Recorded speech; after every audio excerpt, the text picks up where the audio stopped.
Hello students, so welcome back to yet another session of electrochemistry. We are almost moving towards the end of the chapter now. So in today's class we are going to discuss a very important part of the chapter.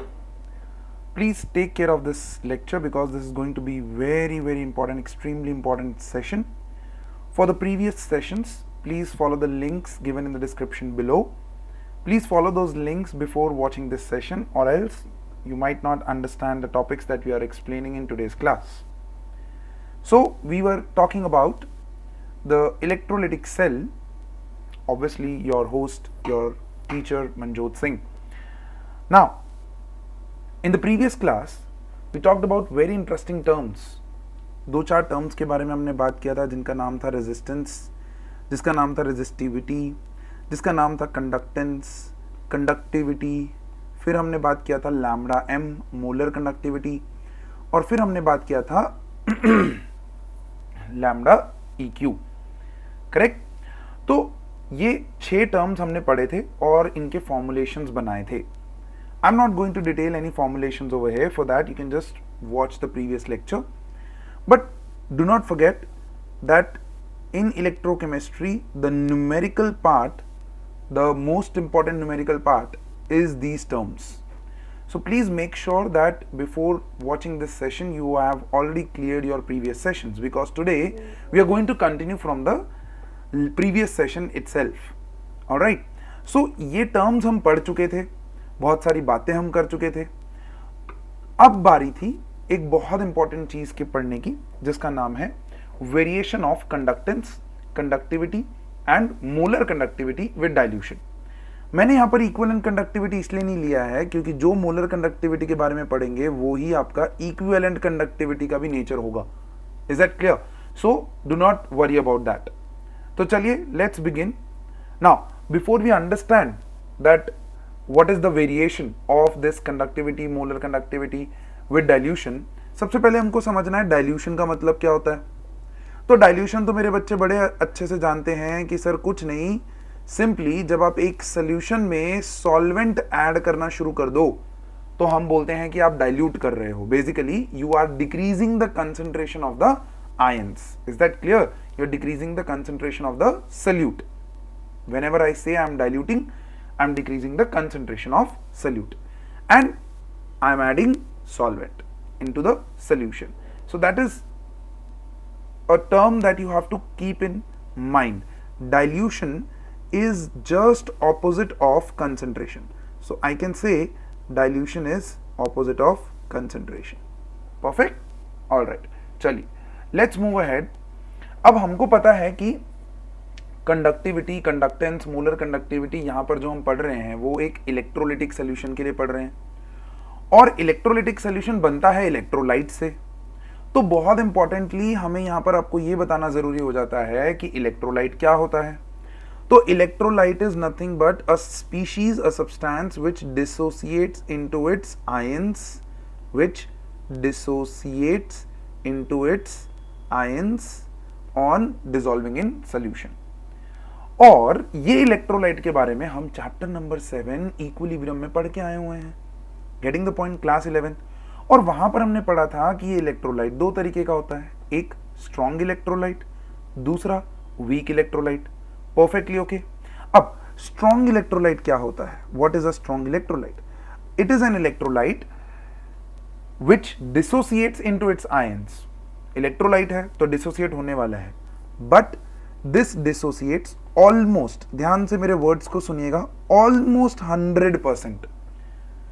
And what is weak electrolyte? Weak electrolyte is that electrolyte which dissociates partially, partially dissociate होता है। Is that clear? So this is very important। तो ये बहुत importantly आपको समझना है कि strong electrolyte और वीक इलेक्ट्रोलाइट का नेचर अलग अलग होता है, और जब वो नेचर अलग अलग है तो उनका बेसिकली स्ट्रॉन्ग और वीक की वजह से ही आपका कंडक्टेंस, इलेक्ट्रोलाइट की वजह से कंडक्टेंस, कंडक्टिविटी और मोलर कंडक्टिविटी आ रहा है। तो जब ये इलेक्ट्रोलाइट 2 तरीके का है तो वेरिएशन विद डाइल्यूशन जो है वो भी हम 2 तरीके के इलेक्ट्रोलाइट्स के लिए पढ़ेंगे, that is strong electrolyte and weak electrolyte. But before I go ahead, we have to get you in touch with certain topics of class 11th. वो क्या टॉपिक्स हैं? वो है वीक इलेक्ट्रोलाइट से रिलेटेड। वीक इलेक्ट्रोलाइट, सपोज मैं यहां पर एक बात करूं, एक वीक इलेक्ट्रोलाइट है, उसको मैंने एक सोल्यूशन में डाला है तो वो A प्लस बी माइनस देगा और इसी के अंदर एक रिवर्सिबल सिस्टम डेवलप होगा एंड ये सिस्टम एक इक्विलिब्रियम अचीव करेगा। अब हमने यहां पर एक इक्वेशन पढ़ा था कि अगर इनिशियली इसका कंसंट्रेशन C है और इस वीक इलेक्ट्रोलाइट का डिग्री ऑफ डिसोसिएशन अल्फा है, तो आफ्टर सर्टेन टाइम T जब ये सिस्टम इक्विलिब्रियम पे पहुंच चुका है, so I am talking about equilibrium point, तो उस पॉइंट पे इसका जो कंसंट्रेशन बचा होगा सिस्टम में that will be C minus C alpha, और ये कितना डिसोसिएट हो गया होगा? C alpha. तो यहां से हमने एक इक्विलिब्रियम कांस्टेंट निकाला था। क्या था बच्चे? Equilibrium constant was nothing but C square alpha square divided by C common 1 minus alpha, जहां से C और C कट हो गया था तो K का इक्वेशन आपके पास आया था, that is alpha square C alpha square upon 1 minus alpha. याद आया ना? आई am not going in detail of these equations, not required also over here. हमें तो बस आपको इतना याद दिलाना है कि हम इक्विलिब्रियम कांस्टेंट और degree of dissociation for a weak electrolyte को रिलेट कर सकते हैं यूजिंग दिस इक्वेशन। और हमने आपको वहां पर बताया था कि alpha is much lesser than 1। जब ये इतना छोटा है तो मैं 1 माइनस अल्फा को क्या कर सकता हूं? निग्लेक्ट कर सकता हूं, और जब वो निग्लेक्ट करता हूं तो बेसिकली यहां पर आपके पास इक्वेशन बनेगा। वो इक्वेशन क्या होगा? I am just writing that over here on the top, that k is equals to C alpha square. तो अल्फा का इक्वेशन आ गया था under root of k by C। Now where C is nothing but concentration of the solute and k is equilibrium constant.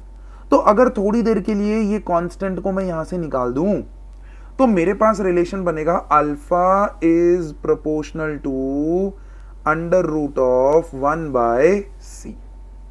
और हमने अभी अभी देखा कि 1 by C is equals to dilution, तो मतलब alpha for a weak electrolyte is directly proportional to under root of dilution और inversely proportional to under root of C। ये बहुत इंपॉर्टेंट चीज है कि भाई डाइल्यूशन करने पे अल्फा बढ़ेगा, डाइल्यूशन करने पे अल्फा इंक्रीज होगा। किसका? वीक इलेक्ट्रोलाइट का। स्ट्रॉन्ग इलेक्ट्रोलाइट में तो अल्फा ऑलमोस्ट 1 ही है ना मेरे बच्चे, वो तो ऑलमोस्ट 100% डिसोसिएट हो चुका है, सो दैट इज ऑलमोस्ट 1। सो यहां पर आपको ये समझना है कि ये जो alpha is directly proportional to D and alpha is inversely proportional to root C, ये निकालने वाला बंदा कौन था? तो ये निकालने वाला बंदा, this explanation was given to us was the scientist named Oswalds। और ऑसवाल्ड्स ने यहां पर बहुत इंटरेस्टिंग एक लॉ दिया था, ऑसवाल्ड्स डाइल्यूशन लॉ। और वो लॉ क्या बोलता था? सिंपली वो ये बोलता था that degree of dissociation of a weak electrolyte is directly proportional to the square root of dilution, is directly proportional to the square root of dilution। और वो अभी अभी हमने प्रूव भी किया using the equations। so this is very very important। but एक और चीज जो एक्सपेरिमेंटली, ध्यान से मेरे वर्ड्स को ध्यान से सुनो, एक्सपेरिमेंटली जो प्रूव किया गया था कि एक वीक इलेक्ट्रोलाइट के लिए डाइल्यूशन करने पे अल्फा तो इंक्रीज होता ही होता है, लेकिन उसके साथ साथ वॉल्यूम ऑफ सॉल्यूशन भी इंक्रीज होता है ना? आप जब डाइल्यूशन कर रहे हो तो बेसिकली आप सॉल्यूशन का वॉल्यूम क्या कर रहे हो बच्चे? इंक्रीज कर रहे हो। एंड व्हाट वाज ऑब्जर्व्ड कि ये जो अल्फा का इंक्रीज है ना ऑन डाइल्यूटिंग, सपोज आपने 10 ml सॉल्यूशन के अंदर और 50 ml वाटर डाला, so basically the solution will rise and give you 60 ml of reading, right? तो वो जो वॉल्यूम का इंक्रीज है, the volume increase is more prominent than the number of ions increasing for the weak electrolyte। so volume increase को ज्यादा prominence मिला when experimentally the things were seen।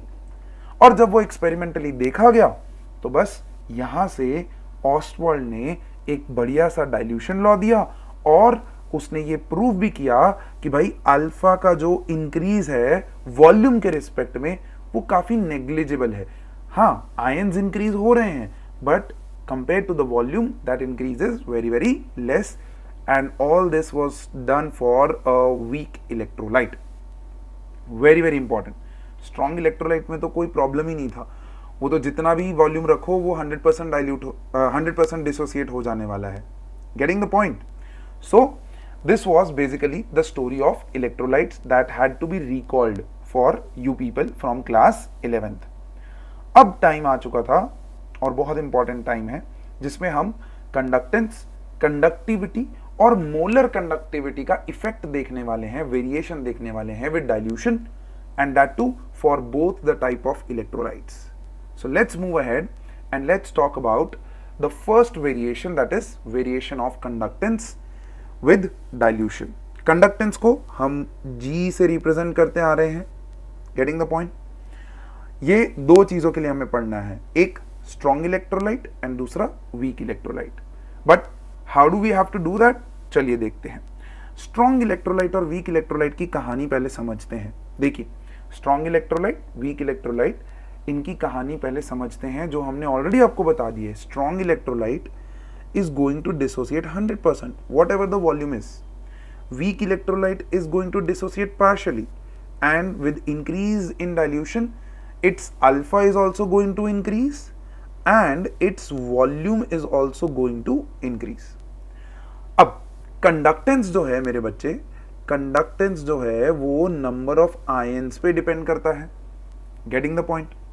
तो strong और वीक में दोनों में ही कंडक्टेंस विद डाइल्यूशन जो है वो इंक्रीज होता है। पहले मैं आपको इफेक्ट बता देता हूं कि इट इंक्रीजेस, डाइल्यूशन के साथ कंडक्टेंस इंक्रीज।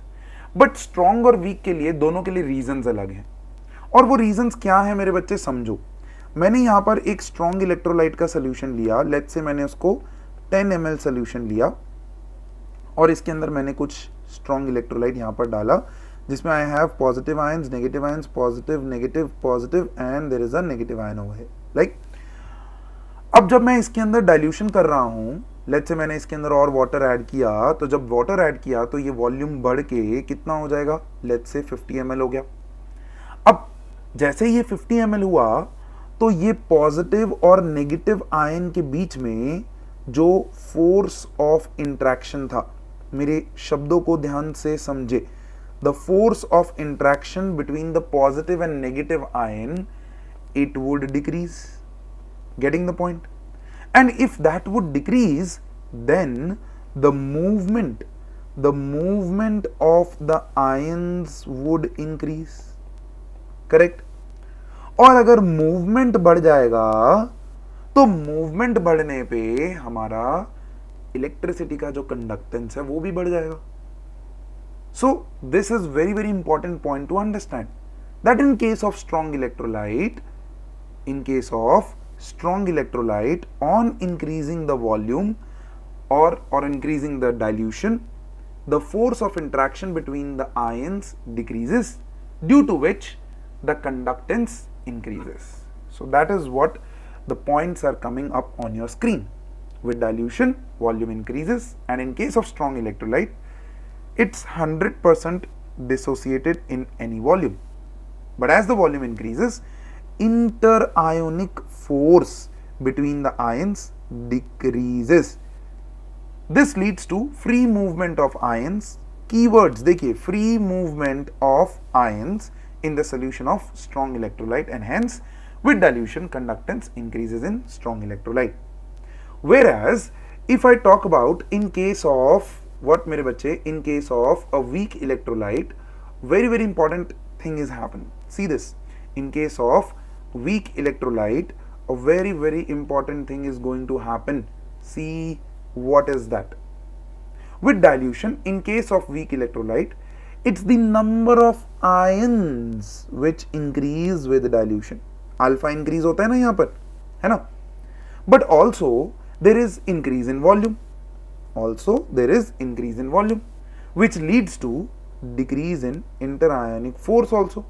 So basically, और हम ऑलरेडी पिछले स्लाइड में आपको बता चुके हैं दैट वॉल्यूम का जो इफेक्ट है that is more prominent than alpha increase, इसका इफेक्ट इज मोर प्रोमिनेंट। तो जब ये मोर प्रोमिनेंट है तो डिक्रीज इन इंटरआयनिक फोर्स भी हो रहा है और आयंस भी इंक्रीज हो रहे हैं, तो दोनों इफेक्ट कलेक्टिवली काम कर रहे हैं in case of weak electrolyte. We need more ions and we need lesser interaction between them.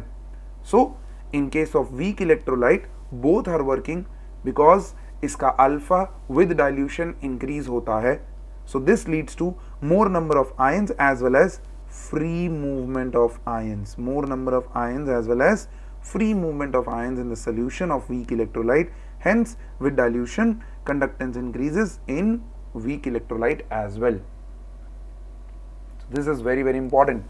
ये बहुत इंपॉर्टेंट है बच्चे, और इसको लाइटली मत लेना, ये डायरेक्टली 3 मार्कर का क्वेश्चन आता है, explain variation of conductance with dilution. Is that clear? Alright, फिर नेक्स्ट टर्म था हमारा कंडक्टिविटी, तो चलिए उसको देख लेते हैं। Variation of conductivity with dilution and that is nothing but के। अब याद करो वो कहानी जिसमें हमने आपको बताया था कि भाई G is equals to K into A by L, याद आया? तो सर अगर G इंक्रीज हो रहा है, इफ G इज इंक्रीजिंग तो K भी इंक्रीज होना ही चाहिए, कंडक्टिविटी भी इंक्रीज होना ही चाहिए। बट यहां पर आप छोटी सी तकलीफ में हो बच्चे, यहां पर आप छोटा सा मिस्टेक कर रहे हो, you are creating a very very small mistake over here. And what is that mistake? Let's see. We defined conductance. Conductance is nothing but the ease with which ions can flow in the solution. That's basically the conductance.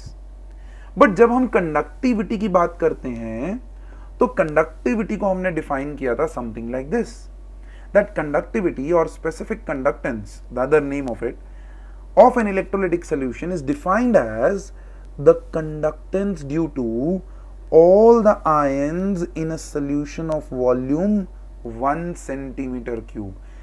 ये जो volume हम fix कर देते हैं ना 1 centimetre cube, यहां से जो कहानी है उसमें ट्विस्ट आ जाता है। अब हम यूनिट वॉल्यूम की बात कर रहे हैं, we are talking about unit volume. Getting the point? And simply आप स्ट्रॉन्ग इलेक्ट्रोलाइट लो या वीक इलेक्ट्रोलाइट लो, सपोज मैंने यहां पर एक सोल्यूशन लिया है ऑफ स्ट्रॉन्ग इलेक्ट्रोलाइट 10 ml, उसके अंदर कुछ सल्यूट है हमारे पास, लेकिन जैसे ही मैं इसका डाइल्यूशन करूंगा और वॉल्यूम को 50 ml ले आऊंगा तो per unit volume, listen to my words carefully, per unit volume the number of ions will decrease. Correct? Per unit volume the number of ions will decrease. And per unit volume का जो conductance होता है उसी को तो हम conductivity कहते हैं। तो पर यूनिट वॉल्यूम अगर नंबर ऑफ आयंस डिक्रीज हो रहे हैं तो ऑब्वियसली मेरा कंडक्टिविटी जो है वो डिक्रीज होगा। Clear? Same ways, if we take a weak electrolytic system, again 10 ml solution, weak electrolyte है, partially dissociated है, but जैसे ही आप डाइल्यूशन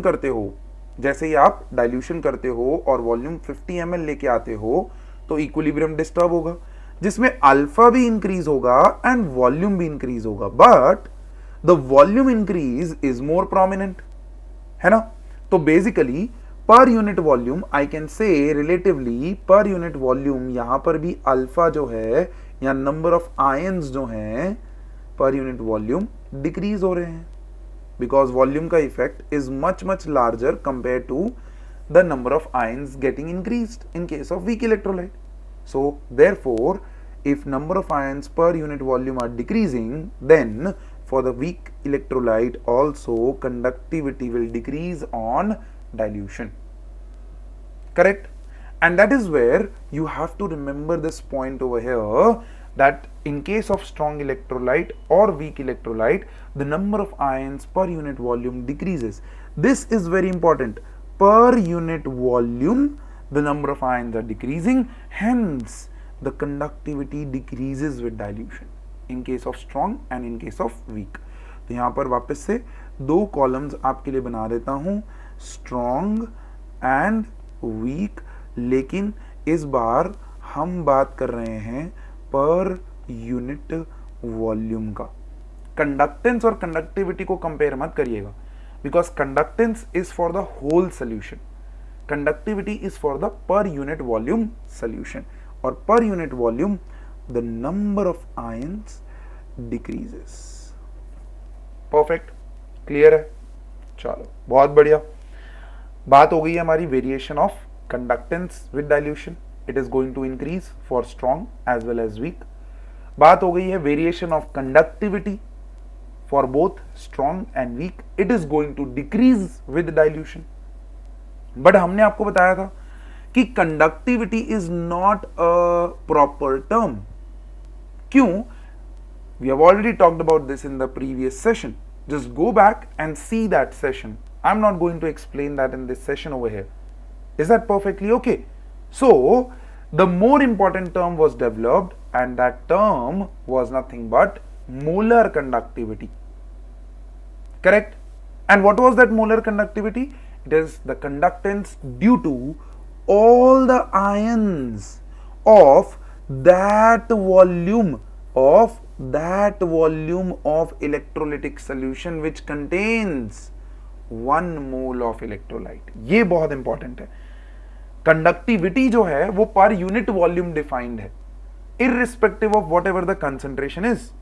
So वहां पर तकलीफ ये हो रही थी that for the same solute in same solvent conductivity was found out to be different because the concentration was different. So hence it was the need of the hour to make that conductivity a better term known as molar conductance, which is represented with lambda m. Is that okay? Once again, variation with dilution, strong और weak दोनों के लिए पढ़ेंगे हम लोग यहां पर भी. सेम रीजन जो हमने कंडक्टेंस में देखा था वही सेम रीजन यहां पर भी होगा. But let's explain you this, फिर हम आपको इसका रीजन एक्सपेरिमेंटली भी देंगे और आपको इक्वेशन से भी समझाएंगे.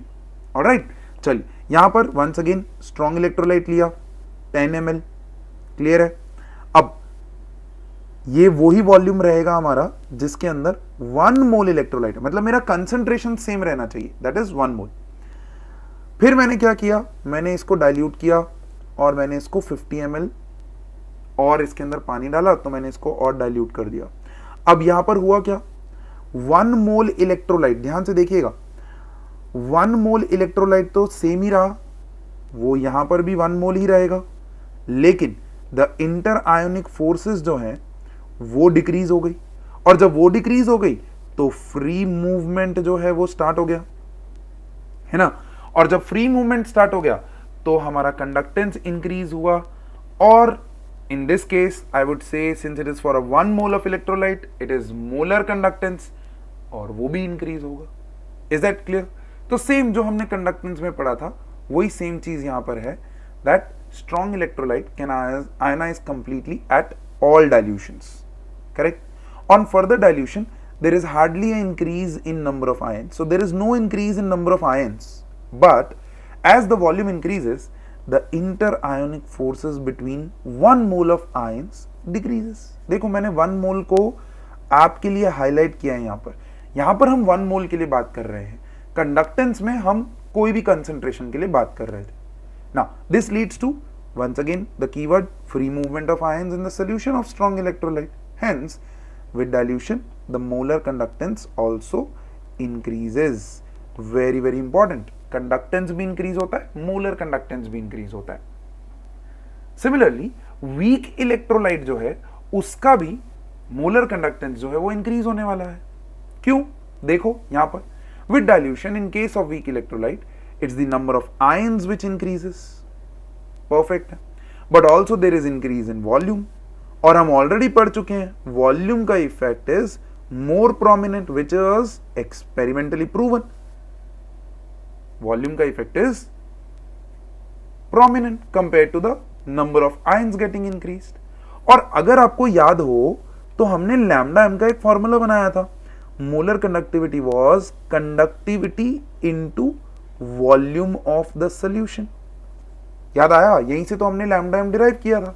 अब लैम्डा एम दो फैक्टर्स पे डिपेंड करता है, कंडक्टिविटी पे भी और वॉल्यूम पे भी, जिसमें कंडक्टिविटी जो है वो डिक्रीज हो रहा है विद डाइल्यूशन, बट वॉल्यूम जो है वो इंक्रीज हो रहा है विद डाइल्यूशन, और वॉल्यूम का effect is more prominent, hence यहां से ये कंडक्टिविटी वाला जो पोर्शन है वो निकल जाता है, and lambda M is found to be directly proportional to volume of the solution, and hence the volume of the solution increases, the lambda m increases. So this is very very important बच्चे, very very important to understand. I'm just making this a very very important part over here to you. हमने जो अभी यहाँ पर किया वो ये किया कि कंडक्टेंस जो है डाइल्यूशन के साथ इंक्रीज होगा, कंडक्टिविटी जो है वो डाइल्यूशन के साथ डिक्रीज होगा, और लैम्बडा एम जो है वो डाइल्यूशन के साथ इंक्रीज होगा.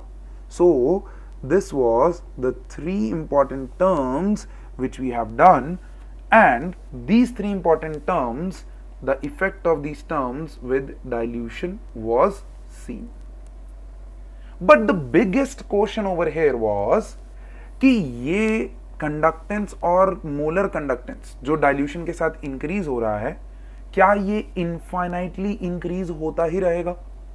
और अगर वो सच है, अगर इनफाइनाइटली कंडक्टेंस इंक्रीज होता रहेगा बाय डाइल्यूटिंग, तो हमारे जितने भी सेल्स हैं, बैटरीज हैं हमारे अराउंड, उनके अंदर हम इनफाइनाइट लाइफ डाल सकते हैं.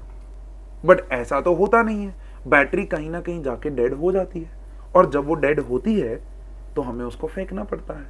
Getting the point?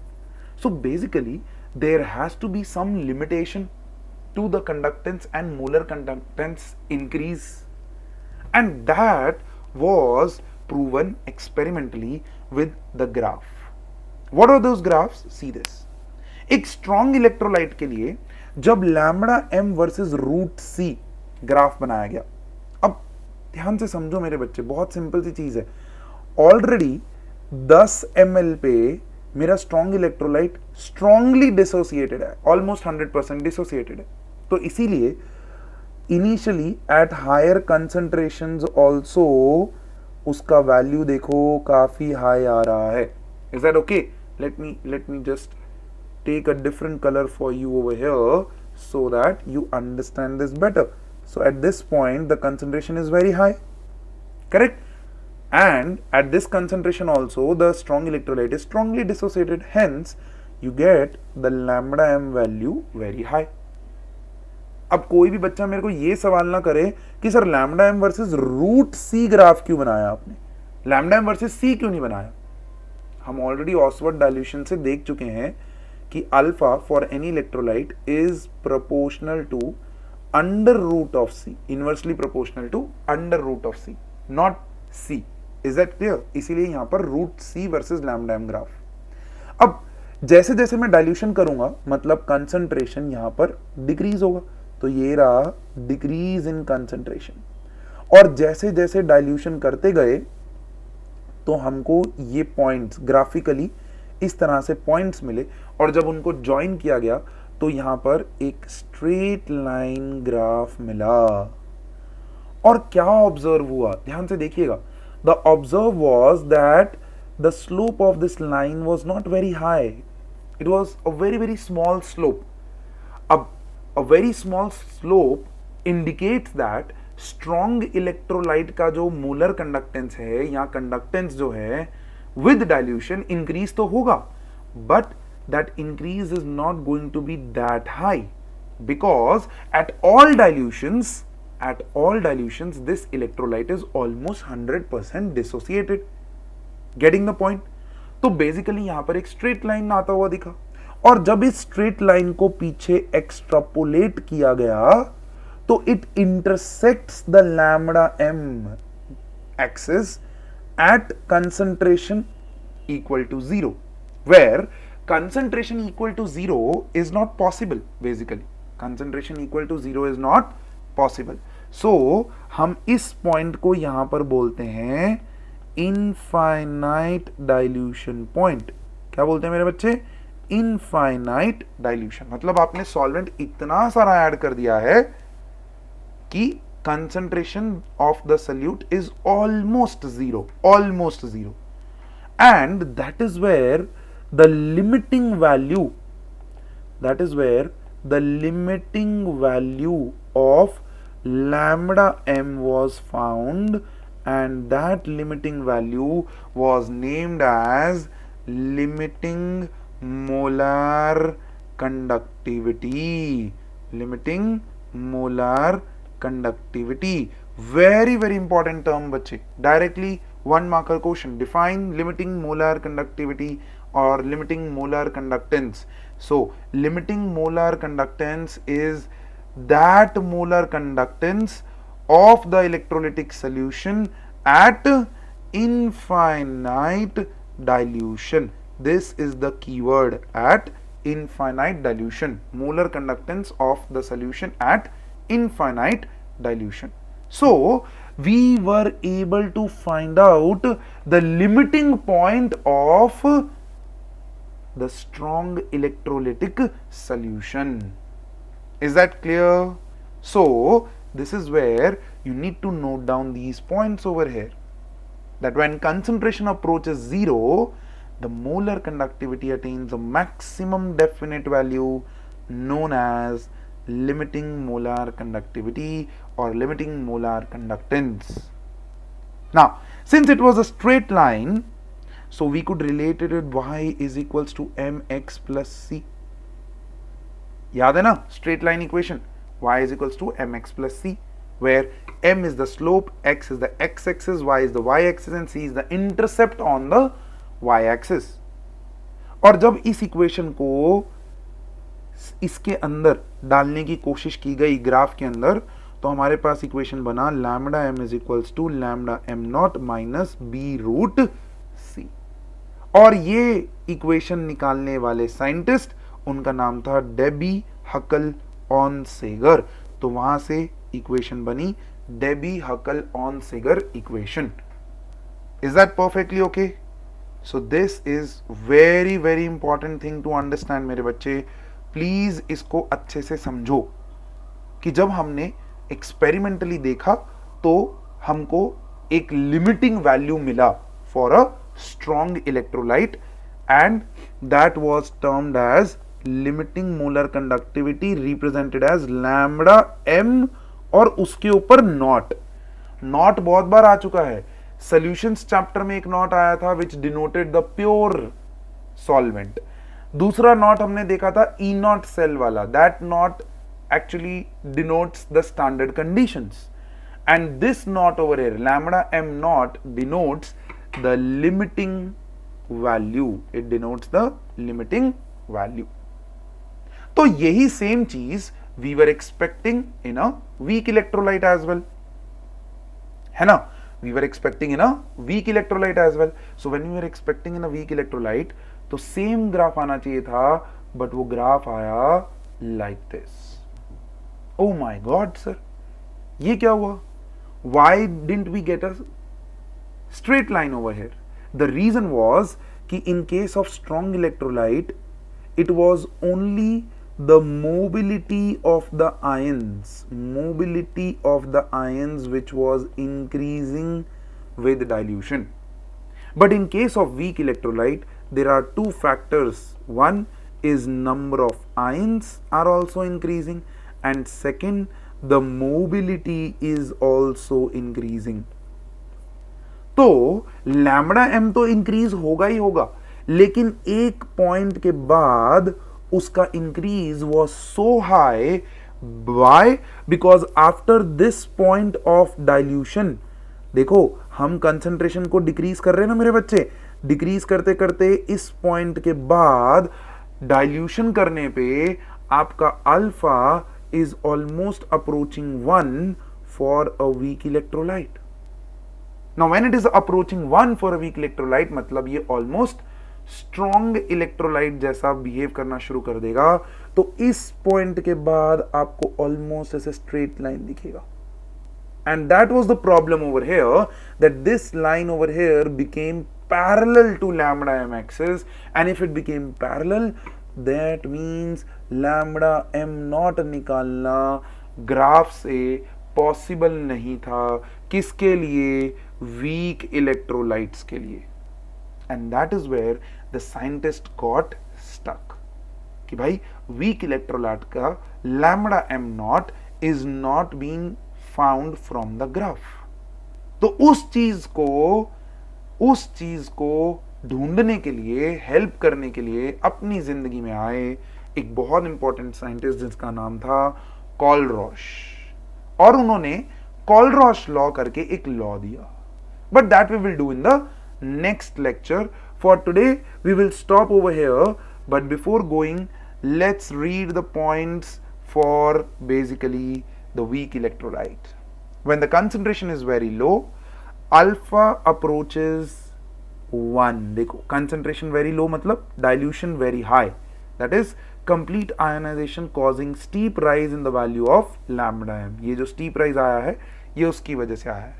So from the graph it is observed there is no indication of maximum value, that is limiting value cannot be obtained by extrapolation, and hence to find out the lambda m naught of weak electrolyte we needed another way, and that way was given to us by a very famous scientist. His name is Colroche. But for today we will just stop over here and we will let you settle in your mind with how the conductance, the conductivity and the molar conductance are varying with dilution. And that variation, in short, just revision: conductance increases, conductivity decreases, and molar conductance increases with dilution. But molar conductance is the most important part in this, and these graphs are very, very important over here. Is that perfectly okay? Are you sure with this? Great. Chali. Then we will meet up in the next class. Let's stop over here. Let's get you settled with the variation, and then we will see how the lambda m naught of weak electrolyte can be observed from Colroche law. So till then, take care. Bye bye. Have a nice day.